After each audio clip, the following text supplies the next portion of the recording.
welcome everyone to the Capital Mind podcast. If you'd like to know more about us, visit capitalmind.in. And if you'd like to invest with us, do visit capitalmindwealth.com. This podcast is for informational purposes only and should not be relied upon as the basis for investment decisions. Clients of Capital Mind may maintain positions in the securities discussed in this podcast. Hi everyone, and welcome to episode 51 of the Capital Mind podcast. Markets are in meltdown at the time of recording this in mid-June. US markets seem in particularly bad shape.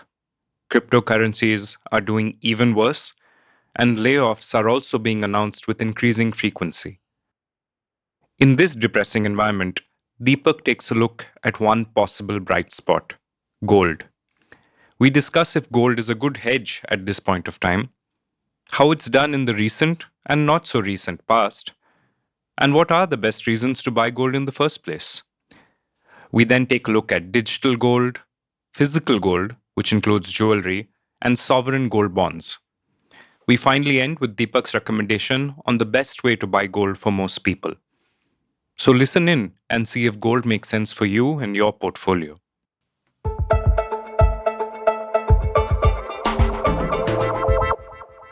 Deepak, last night the Nasdaq fell 5% even before we went to bed.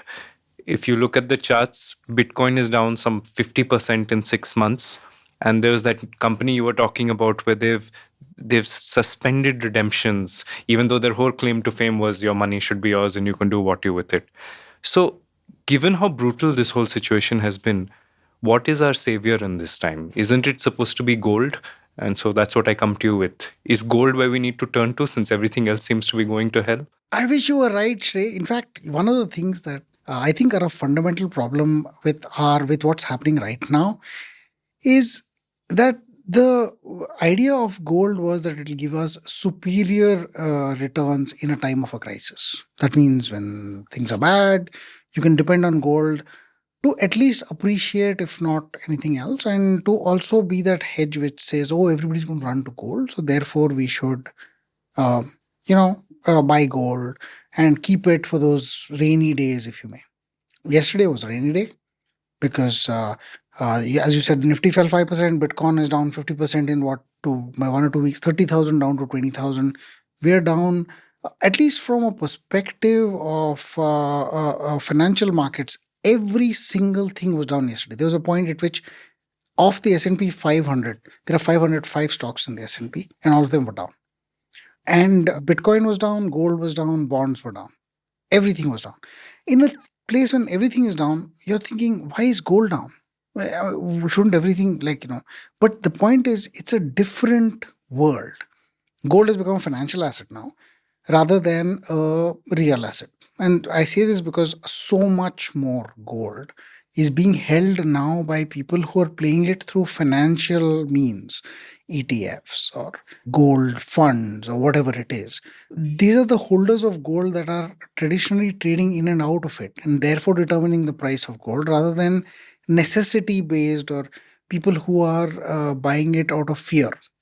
So suddenly, when it becomes a financial asset and not a real asset, it delinks from that earlier feeling of it will be devoid of this inflationary pressure. The other thing that the central banks have done is they made gold subject to the vagaries of easy money. And when I say that, I mean simply that the easy money that has come because of central banks printing currency has therefore made its way into all assets. Whether it was real estate, which is a real asset, it bumped up gold. And then it didn't bump up real estate and gold for a really long time, bumped up stocks and bonds instead. So you saw stocks go up, bonds go up, crypto, a new asset class, came and went up like crazy. And all of this was fueled by easy money, whether it was startups also. When the liquidity is eased out, that money goes out of every single asset class. So the earlier fear was that, listen, if equity doesn't do well, it's because people are taking money out of equity and putting it into bonds. If equity and bonds are not doing well, people are taking money out of them and putting them into gold because you know what? Bonds are not doing well because there's an inflationary situation. Therefore, we should buy gold instead. So it's no longer that as a case. So we're seeing all of the money move simply into, in and out of the Federal Reserve's thought process around how much liquidity they should be in the system. And that liquidity then comes equally out of almost all asset classes at roughly the same time in a crisis. And in non-crisis time, it'll be offset by certain time frames. So in a crisis, everything goes down. So it's a fire sale no matter what happens. In 2020, when the COVID crisis started to hit us, there was a first liquidity crisis in the bond market, the US Treasury bill market actually. That flowed into equities and that flowed into gold. And there was a week in which every single asset class lost money. Again, same concept. You had way too much money that was spreading around, and that liquidity was going out because there were some bond market issues, and that going out caused people to sell even other asset classes just as a contagion measure. And then since then, there was massive printing of money. Now, when there was an announcement of this massive printing of money, gold went up, thinking, you know what, there's going to be a lot of inflation at a later point, and therefore gold should go up. Well, it did go up. Guess what? 1 year of no inflation. The year after that, there was phenomenal inflation. So between 2021 and 2022, there's been unheard of inflation in the US.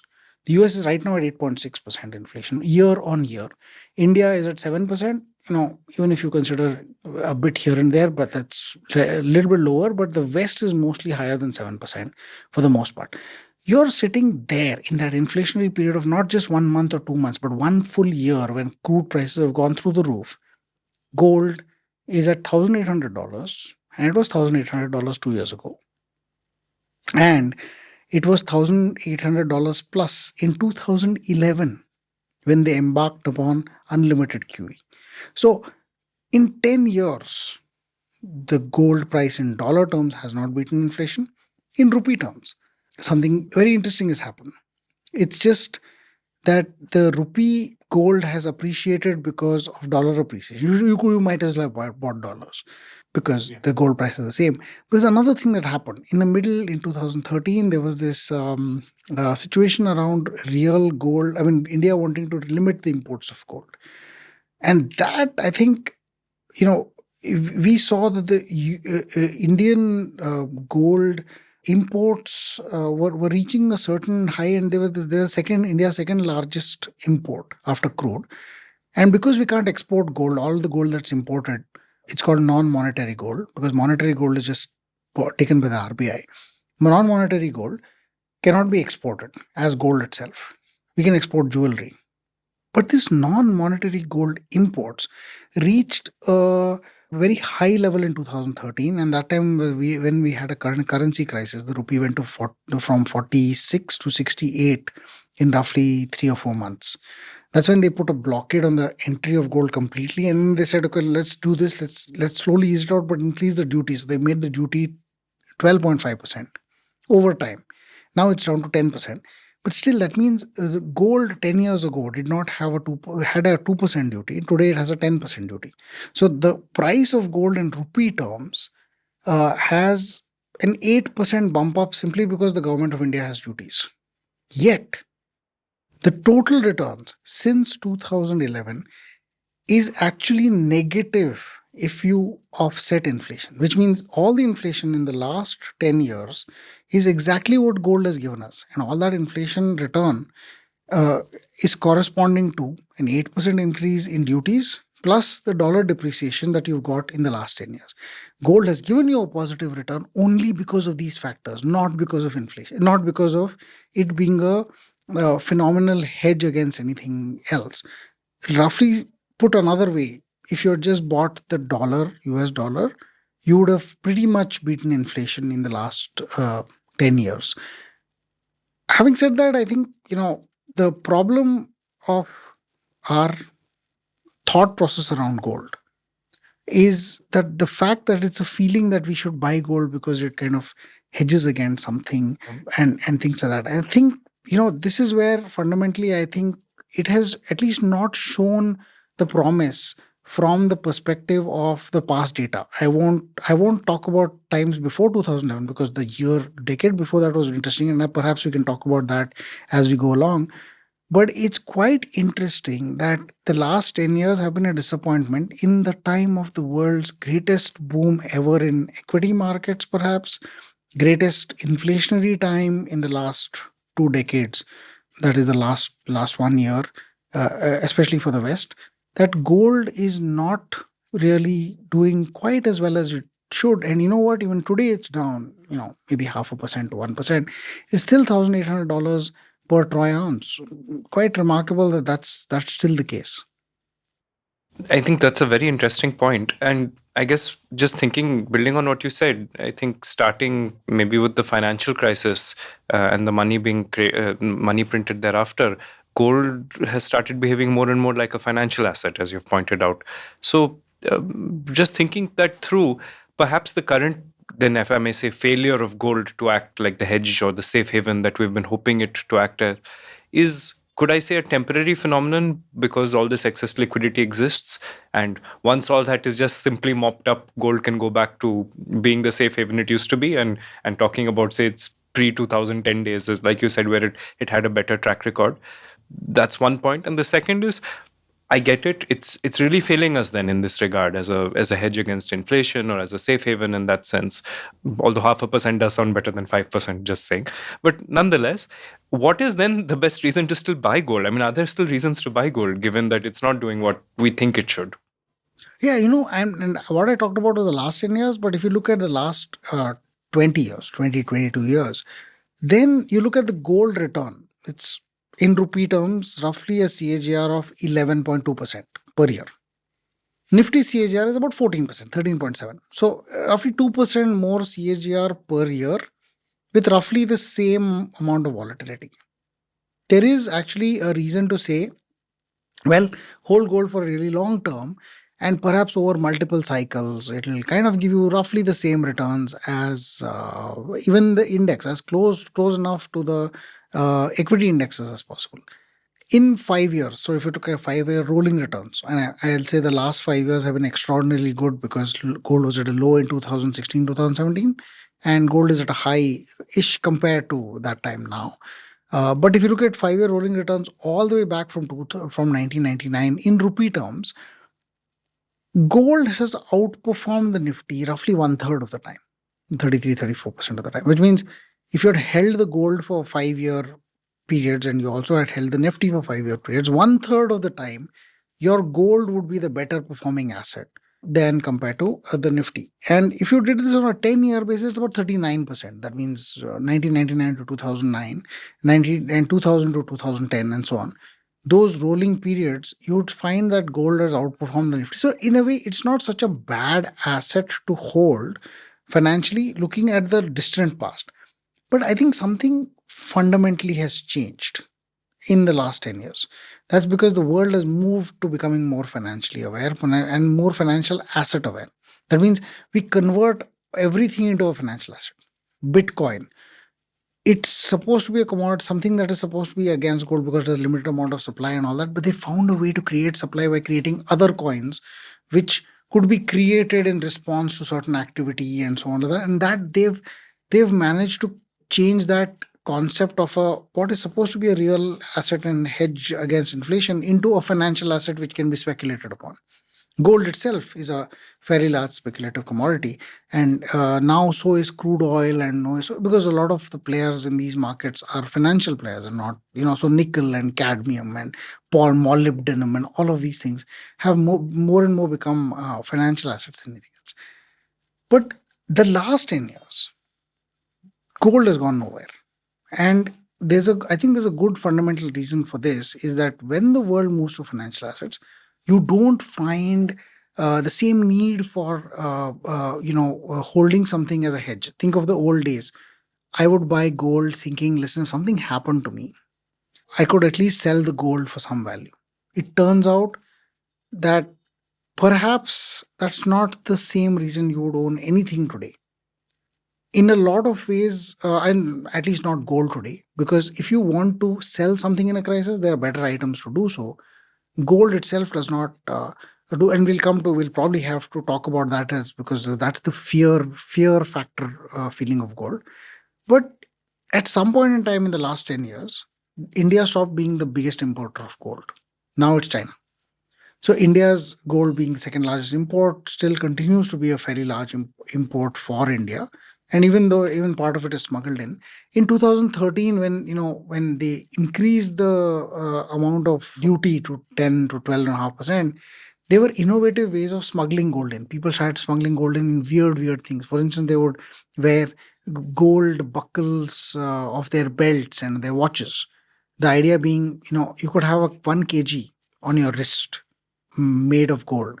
And if you weren't caught coming through, you could then sell that gold for what? About 40 lakhs or 50 lakhs. 1 kg is about 50 lakhs. 1 kg of gold is relatively so small. So there was a lot of innovative smuggling, and whatever they would catch would be roughly maybe 1 or 2% of what was actually smuggled in. Longer term, this creates problems because if you let gold smuggling survive, for instance, what is the bad thing that happens? One of the biggest gold smugglers in India is a guy whose name is Dawood Ibrahim. Was at some point, of course, later he went into other things. He was a gold smuggler for them. He worked for Haji Mastan, who was a gold smuggler. The idea of smuggling in gold was simply because India didn't allow gold to be brought into the country, even though our demand was so high. So you can't have gold continuing to be charged such a high duty over a long period of time. And here's where the crux is, okay? Once India figures this out, that this stuff is financing terrorism or creating terrorists or creating bad people, if it were to remove the duty on gold price in rupee terms falls by 8% off the bat. I think that is a real problem, because that means you have a specter of something falling 8%, going back to 2%, right off the bat right there. So if you are okay with that, that means gold has to appreciate 8% at least to offset that, and then it has to offset by inflation. So maybe it has to offset by maybe another 15% in order for this kind of something to work. It is not an inflation hedge anymore, and we've seen this. And there's a reason for that. It world moves with world liquidity. If the world were to remove the free money, I think the money that's gone into gold is going to come out of it.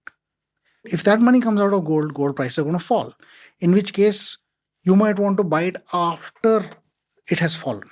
In which case, it's just a speculative trade. It's not really an inflation hedge or anything like that. And any process that holds physical gold has a cost to holding that physical gold. The reason to buy this gold, and I personally don't like the idea at all. But let's say you want to say, listen, I've just had a child and I want to, I don't want to have to buy, 5 kg of gold at this little child's wedding. Whenever that happens, maybe 25, 30 years down the line. So instead, I buy a small quantity every month. 5 kg sounds like a lot. So 5 kgs today would be about 2.5 crores, okay, which is a lot. But yesterday, I saw one diamond necklace on some random website that cost 2.5 crores. I hope kids don't want that kind of stuff anymore. But just assuming that you do want 5 kgs of gold, I'm assuming, let's say even say 1 kg of gold. So if you said 1 kg of gold, that's 1,000 grams, right? 1,000 grams into 25 years, that's 40 grams a year. So 1 gram costs 2,500 rupees today. Oh no, sorry, 5,000. 1 gram costs about 5,000 rupees today. So you might want to buy 1 gram, 2 or 3 grams a month in order to meet that 30-year target of having that 5 kgs of gold. And you could buy it in various forms. We can talk about those. But you can do that in order to get this gold chest that you would eventually use to buy actual gold jewelry for your child at the wedding. Or in fact, probably at that age, the child might look at you and say, you said all this for gold, thank you very much. Can you give it to me? I will take this and have a great holiday or run a startup or do something else.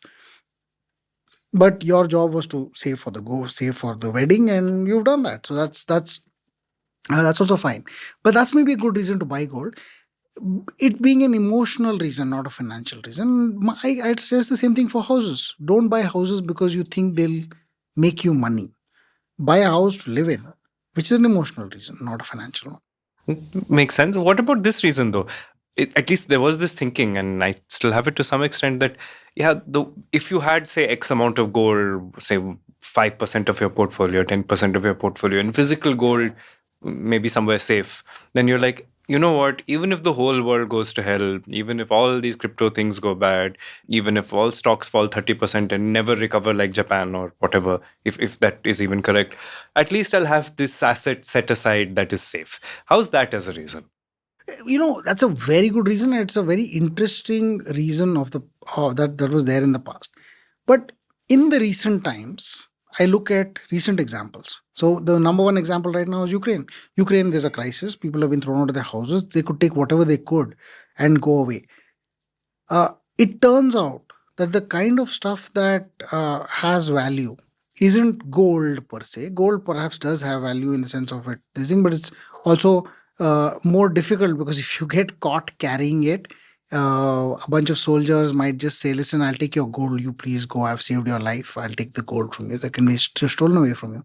But what actually ended up having value were things like Rolex watches and expensive, like Omega watches and so on, iPhones, all of whom retain value in even in case you want to resell them. So an iPhone, for instance, sells for 75% of its value. A Rolex can actually sell for more than its value when you bought it in a crisis, simply because these items are valued and cherished and known for their brand itself. And it's the same with Zimbabwe when it had hyperinflation in the recent past.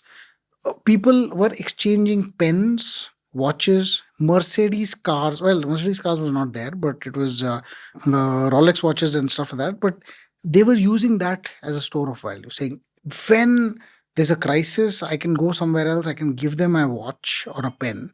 And these are expensive pens, a Cartier or whatever, the kind of the more expensive pens that are there. Those pens would continue to hold value, and therefore you also saw in the Russian crisis, there was a time in Russia when there was sort of hyperinflation in the sense that when they annexed Crimea, they hit with sanctions. What happened then was Russia, the ruble was at $40, it went to 80, doubled. This was a big problem in India because Goan tourists just died. I mean, the tourism just fell off the wagon because Goa is, you'll find a lot of restaurants having Russian menus because there's so many tourists from Russia. But when their currency halved, they could only buy half the number of rupees that they could with a ruble than they earlier could. So the number of tourists came down quite considerably. But at the same time, you can imagine that if your currency halves and you're importing a lot of the stuff that you do, there was hyperinflation in the country for a short, every price doubled. The stuff that still retained value in ruble terms was Mercedes cars, iPhones again, and watches. So if you're looking at something that retains value, perhaps it's the highly branded things that people actually want. Because gold by itself might be subject to the vagaries of purity and a few other things that come into that make it a concern. These things seem to not just retain value, sometimes grow even. A cousin told me once that he bought a watch in 2006 for a certain number of dollars, and today it's worth more than that certain number of dollars if he chose to resell it. It's in great shape, but he says, you know what? It's surprising to me that something that's cost even $10,000, relatively not so much an expensive watch. 10,000 is of course expensive, but still, today it would sell for 14. Now, that is something that I would say is worth keeping for a crisis. And it's not inflation management, it's just crisis management. Yeah, I think that's a good distinction. Digital gold sort of took off a bit in India, but then SEBI was not very happy with it. And I think everyone came after it. Since, it passed most of us by. You've been continuously pointing out that when it comes to physical gold, you have issues with what if it gets stolen, there's a cost associated with storing it. So digital gold shows up as a solution saying, look, how about we sell you digital gold where you don't have to worry about that? And there isn't this hidden cost or this annual cost that's there, which is eating away at your returns over time. Do you feel there's any space for digital gold then? This is an interesting point because, digital gold is largely a regulatory arbitrage, which means there is no real regulator for digital gold. SEBI is not a regulator for digital gold, and therefore it has warned that its own intermediaries, which is registered investment advisors, PMSs, and so on, cannot deal with digital gold. What is digital gold? So the idea was that physical gold has a cost. So use digital has a fundamental problem because what digital gold is that someone tells you, listen, I have the gold. I keep it in my vault and I have a lot of gold. But if you want to buy some gold, why don't I tell you that I'll sequester this much amount of gold for you and keep it away as part in my own vault itself somewhere else. And you can then take this gold, this certificate and say, well, you know what, I own so much gold. Now, if you are allowed to trade this, that means you could buy it, Shray could buy it and then sell it to Vashisht. Effectively, I've created a currency. RBI doesn't like that.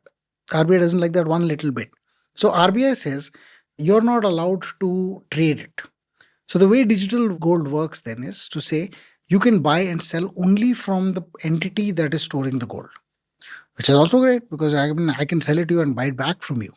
What happens now is you think you own gold, but the minute you buy it, you've lost 7%. There's a reason for that. First, there's a 3% GST on buying gold. So effectively, I'm selling you gold, so I'm going to sell it to you at with the GST, which is 3%. And then when I buy it back, I offer you a 4% lower price. So there's a company called Safe Gold and there's a company called MMTC, both of which are offering digital gold. Both of them have a buy and sell price. Their buy price is higher than the selling. So the price that they will buy back from you is lower than the price that they sell you at by 4%. That means instantly you lost 7%. The price has to go up by 7% just for you to break even. Nobody tells you that. You find out that later. And I pointed this out on Twitter as well. Eventually, of course, you could take possession of it as physical gold because you could convert the certificate and say, give me the gold back. And then that has other transportation and conversion charges and all that stuff. So there's a cost there as well. What's now interesting is this the downside? But this is like, let's say if the downsides were X, this would be only 10% of that X. 90% of the X is something I call commingling issues, which is what happened to an exchange failure like NSCL, where these commingling issues were huge. What happens in digital gold is, I tell you let's say I'm MMTC or Safe Gold or whatever that is, I tell you that I'm giving you a certificate that you own so much gold and I have so much gold in my vault. But what's to say that I actually have that gold in the vault? Okay, let's give you an example. This company called Safe Gold, it's VC funded, but we have to pretty much trust that it's VC funded and that's it, because they don't provide you an audit report that says, listen, today we checked the total number of gold certificates issued. That means how many other people think they have gold, and that much gold exists in the vault with the purity of 999 and whatever. Nobody's doing that audit. They should be doing this audit on a monthly basis, but nobody's doing it. Not only is nobody doing it, even an MMTC, which is a government-owned company, produces its audit report once a year. So the last audit was like last March. So from then to now, they could be the whole world has changed. And they could easily, and you've seen this with like recently with that stuff that happened with Luna and Terra in the crypto world, where the trust alone was not enough. We have seen this hundreds of times in the crypto world. We've seen this in the real world. We've seen Carvey, where they said, we will store your securities in our pooled account and you should trust us. But guess what? They took a loan on that pool and then did some other things with it. What's to say that these safe gold people, even though that gold exists in the vault, haven't taken another loan on that gold, using that gold as collateral and use that money for something else, to offer yield to somebody else? Who's to say that that gold is theirs in the first place, that somebody didn't lend them the gold to keep in their vaults in the first place? I don't know the answers to that. And eventually, because there's no regulator, there's no overarching regulator of this entire thing, we have to just trust them. And this just trust them doesn't work in a world where you buy something because you don't trust anybody in the first place. So I think you should be very, very careful when buying digital gold, because it is worse than buying physical gold. Let's come to physical gold then. I mean, I think some of the disadvantages of it are fairly intuitive. The fact of where do I keep it and then won't that just get robbed? But could you talk it through? I mean, I know it's not really meant as a financial asset, but given how actually digital gold sounds a surprisingly poor option, and maybe that explains why SEBI took such a negative stance against it.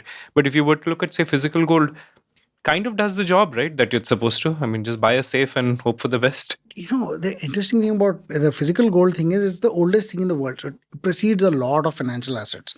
So here's the smart part of The idea is you take the gold thing and you own it in your house. You can see it, you can touch it, you can feel it, you can wear it as jewelry also. That way, there's a little more usability than just buying a certificate, because you can't wear a certificate. At least you can look. Some people can look good wearing gold. Don't recommend it for you. No, and papillary and all of those. I mean, I think at certain point there's a the graph turns negative in terms of beauty versus usability. So but the interesting thing about gold is that when you buy it physically and you want to hold it for value, you have two problems. First one is purity. Purity is essentially something you and I can't make out. Somebody can tell us something is 9.999 purity or something like that, and some 0.95, whatever it is. And we'll just have to take them at face value, because unlike the oximeter, when I put my finger into a machine and it tells me my oxygen concentration level is 97%, and I more or less believe it. Machines that do this for gold are inordinately expensive, and none of us can own one at home. So at best, we go to a jeweler and say, boss, kitna hai? Is it 99 purity? If I sell it back to you, will you still say 99 purity and buy it? Okay. This is where it becomes a problem, because you take the same gold to the jeweler next door and say, isne bola 99 purity. That guy will say, wo to nahi hai. It's 97. I will pay you for 97 worth. And then you have no way to argue against him also, because the first jeweler might have died and the shop may be bust. You can't go back to him and sell. And the other jeweler saying is 97%. So who do you believe? And because of that, purity becomes a major concern. So you might buy from a BIS or Hallmark marked gold and all that, but who's to say tomorrow that this BIS and Hallmark are also not to be trusted? You don't trust anybody. That's why you buy gold. So at some point, people will say, listen, yeah, it says BIS, but I don't trust it. What are you going to do? You can't do anything at that point. Another big problem is melting charges. So for instance, you say, okay, I want to take this gold, I want to convert it to rupees. He'll say, you know what? First, I'll pay you 4% less. On top of that, I'll pay you another 4% less because of melting charges. And melting charges are like, they tell you something is lost, some gold is lost due to melting. Gold doesn't burn. It doesn't convert into another element. Basic chemistry tells us that. So why do you have melting charges or making charges or whatever? I don't think any jeweler. So the idea is most jewelers just make a tremendous amount of margin just making charging you these making charges and melting charges, and you have no way to avoid them. Unless you're a jeweler yourself, this is going to hurt you big time. But as long as you understand these two major negatives of gold, I think that is when your physical gold becomes useful, because you say, okay, it can override all of these. So it's like I'm buying something for a rainy day that isn't cash, but it is worth. It may appreciate a little bit, and over time, I know I lose 10% when I'm getting out, but I will only get out at the most desperate time possible. But what do you do when you have this most desperate time? The easiest thing that you can do is to take a loan against this gold. You can go to PSU. Some PSUs now give you a loan at about 6 to 7% or maybe 8% on the gold. They have a 75% loan to value, now 90% loan to value. But many of these PSUs have stopped giving these loans because they don't know how to assess gold. The same problems, purity. So somebody comes and sells you a gold and says gives you gold for collateral and says it's 99% pure. But you have to put an assessor and a surveyor and an expensive machine to figure that out. And then the cost of, the return on investment on that particular machine itself and having it in all these branches where people will come in and give their gold and melt it and all that is substantially higher than the amount of return that you can make on the lending itself. So you have to charge more. So if you go to private lenders like Manappuram or Muthoot, you're paying 22 to 28% on a gold loan. So I think having physical gold is useful, but you might have to account for the fact that it's not easily liquidatable. By the way, I have some gold jewelry which I've been trying to sell for the longest time. It appears that because I don't have receipts for these are stuff that I owned from when I was a child. Every jeweler says, well, you know what, I can't take this gold because I think it's stolen. And you can't prove otherwise. Because, well, I'm like, listen, I owned this since I was a kid. He's like, do you have a proof of purchase? I said, no, nobody gave proofs of purchase from that time. So I'm sitting there thinking, listen, if people came to you with jewelry, you're telling me you would not be able to take that gold from them. I think it's just an excuse for these people to not have to buy gold because they're more used to selling gold. They only want to buy gold from official sources like banks and all that stuff. If they were to buy my gold back, what if it causes an epidemic of people coming and selling them gold? And then they are overloaded with a lot of gold for themselves. This happened, by the way, in COVID. When I was trying to look for some avenues to sell the gold, I actually was looking for it during COVID time. It was one of those times. I was talking to a jeweler and he said, dude, I'm not even opening my shop because I'm afraid that people will come and sell me gold or put gold as, a collateral against a loan he'll take from me because I don't want to own all that gold today. And he was spot on because 2 years later, gold is worth nothing.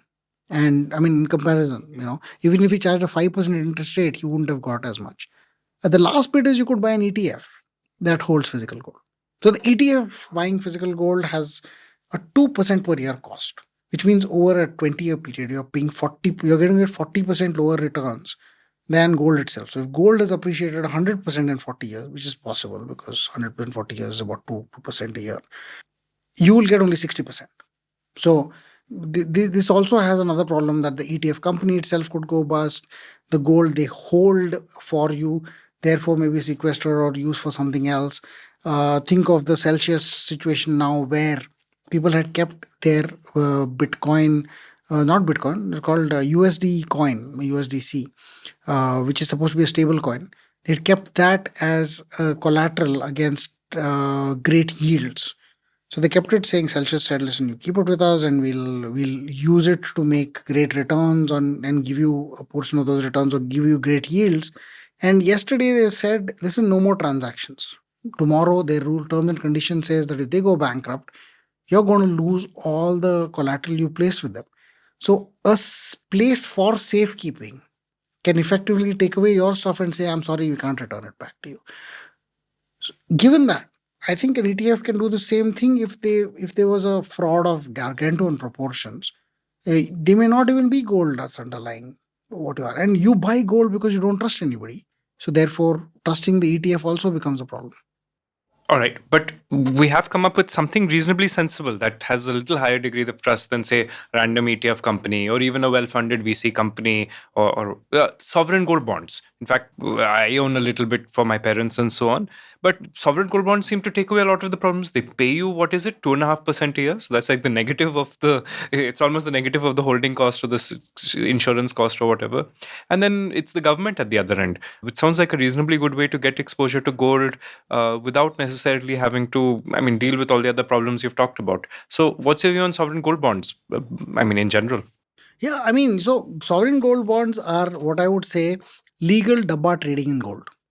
So the idea of dabba trades was this, at some point there would be, or bucket shops they were called. You basically turn a bucket upside down and sit down on it and tell people that you're an exchange and that come, you can buy Reliance shares from me. And by the end of the day, whatever Reliance shares has gone to, I will pay you that much in return.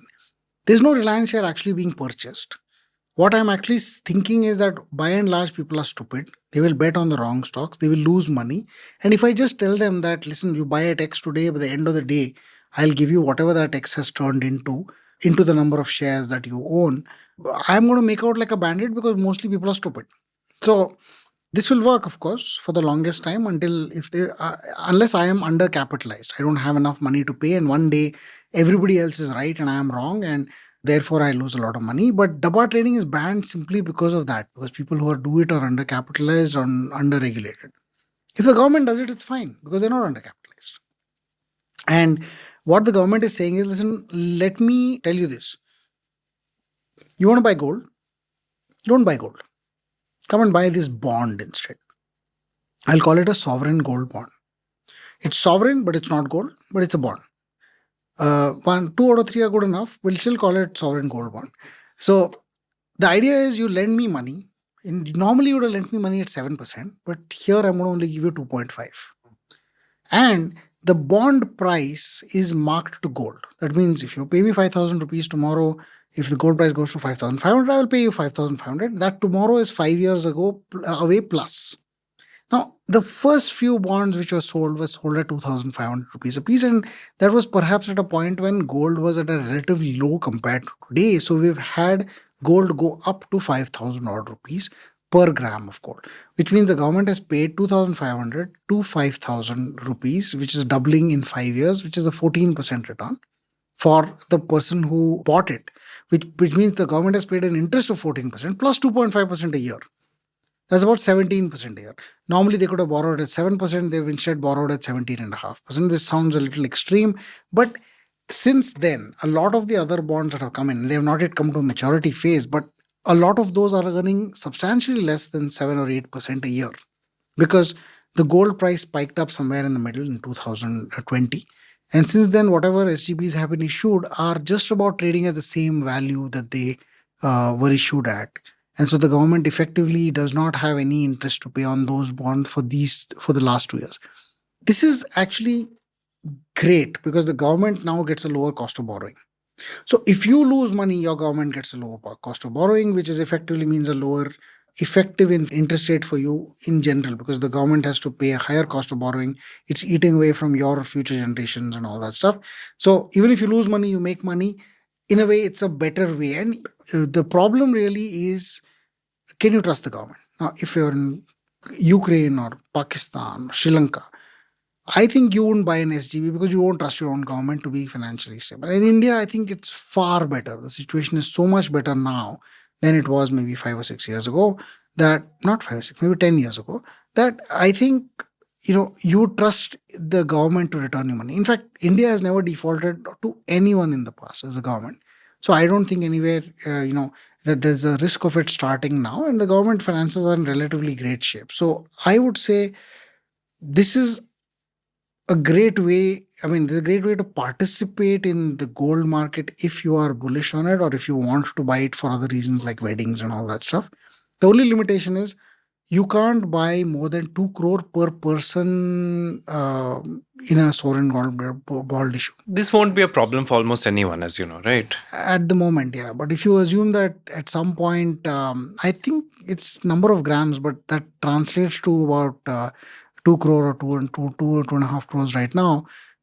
I don't think this is a problem, like you said. Fair enough. I think given I guess it's not surprising. You've made your views on gold clear in the past as well, sort of like you have with real estate. So we're just waiting for you to buy a house so that we can all Twitter shame you whenever that happens. But coming to it, so given all that you've said, let's say that some people who still want to buy gold anyway for the emotional reasons, for the I need something to look at and feel better or whatever. Can you sort of help us think through what is therefore, given what you've said, the best way to buy gold, or what's at least the best reason with which you should buy gold? Maybe you're someone who has money, liquidity lying around right now, and you're like, look, everything else feels terrible. At least this gold isn't falling as much. So could you maybe talk us through both of these? What do you, in your view, is the best way to buy gold and the best reason why you should buy gold? So, Shray, going back in 2005 to 2007, I worked for a company called Flowweight, and there's a sister company of Flowweight called Onema, Oneyma. Now, the reason it was called Onema was that in the kingdom of the blind, the one-eyed man is king. So, Oneyma is one-eyed man. So, if you want to buy gold, you should choose the least evil of all the ways to buy gold, which that I find all ways are evil, and all of gold is a terrible concept. But if you do want to buy it, I think the sovereign gold bond is a great concept. The official dabba trading in gold is probably the best way you should participate in an asset that nobody should have participated in anyways. But this is a great thing, a great way for you to participate in the gold market.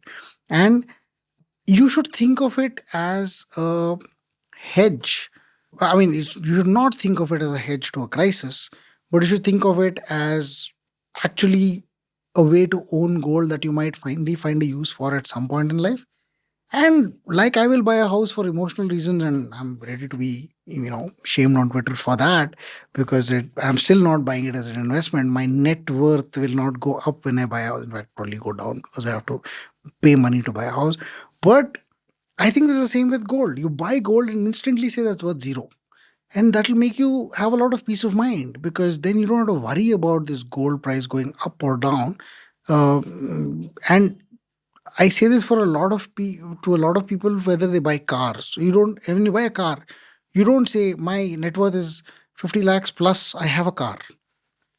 You typically say my net worth is 50 lakhs because the car is mine and I'm going to drive it. If I sold it, I'd have to buy another car. You don't have to do that for gold, but people do. They feel this need that if I don't have X grams, life is not complete. In which case, it's not an asset, it's a liability. It was never a crisis hedge in the last 10 years, and it will not be going forward. The only real crisis hedge is either great brands like like we talked about earlier, or guns. I think, because at least if you had a gun, you'd probably use it to steal gold from the person who has gold. Well, on that surprisingly dark end, I think we're an interesting company when it comes to owning gold. Guns, antibiotics, and so on, right? Yes. I mean, antibiotics are probably a better hedge to a crisis. A real... Well, we have one customer, so just saying, who is interested in stuff like that. But thanks so much, Deepak. And we'll wait and see when gold enters our portfolios or not. Yeah, I mean, I think gold has entered momentum portfolios at some point, and once in a while it shows that interest that it might actually perform in a better way. But I think it's a great trade to participate in those few moments when gold actually does really well. I've done this in the past in 2009. We've done this in Capital Mine in 2020 when the gold price shot up. I feel that's a great way to participate, but that's speculative and that does not meet anyone's reasons of, oh my God, if the world comes to an end, I'll still have my gold. If the world comes to an end, the world will come to an end. And I'll probably have to say, this is the end of what I'm going to say right now. On that note, thank you, Avio. Thanks so much. Cheers.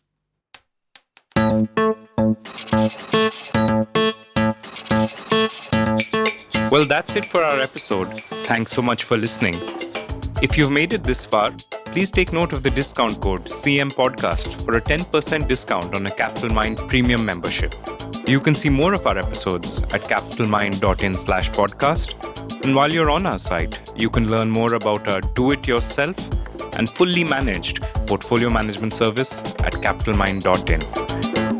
Deepak has a book out called Money Wise. It's available on Amazon and Flipkart or at shop.capitalmind.in if you want a signed copy. If you have any feedback, suggestions, or topics for our next episode, please send over an email to podcast@capitalmind.in.